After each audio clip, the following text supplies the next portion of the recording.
وعلیکم السلام ورحمۃ اللہ وبرکاتہ۔ اللہ رب العالمین خیر و عافیت میں رکھے، مزید علم حاصل کرنے کی توفیق عطا فرمائے۔ سوال یہ تھا کہ مرد کا سطر کہاں سے کہاں تک ہے؟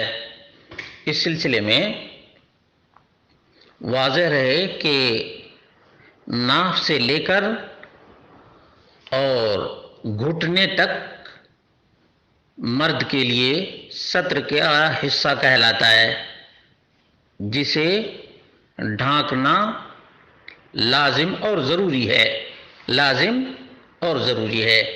اس سلسلے میں صحیح بخاری کی حدیث ہے، عن ابی موسیٰ رضی اللہ عنہ ان نبی صلی اللہ علیہ وسلم كان قاعدا في مكان فيه ماء قد انكشف عن ركبته او ركبتيه فلما دخل عثمان غطاها، رواہ البخاری۔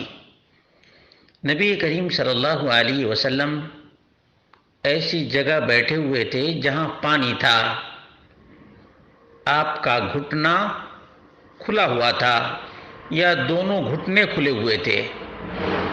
عثمان رضی اللہ عنہ جب نبی مکرم صلی اللہ علیہ وسلم کے پاس آئے تو نبی کریم صلی اللہ علیہ وسلم نے اس کو ڈھانک لیا۔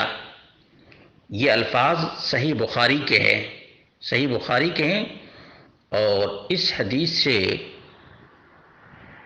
امام نووی نے اور دیگر علماء نے استدلال کیا ہے کہ ناف سے لے کر اور گھٹنے تک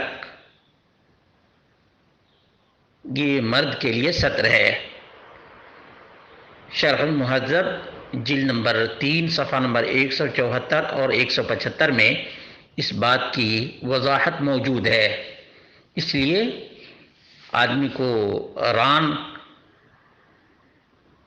بیوی کے علاوہ آدمی کے سامنے بھی نہیں کھولنا چاہیے۔ ران سطر میں داخل ہے، اس لیے سطر پوشی کرنا لازم اور ضروری ہے۔ واللہ اعلم بالصواب۔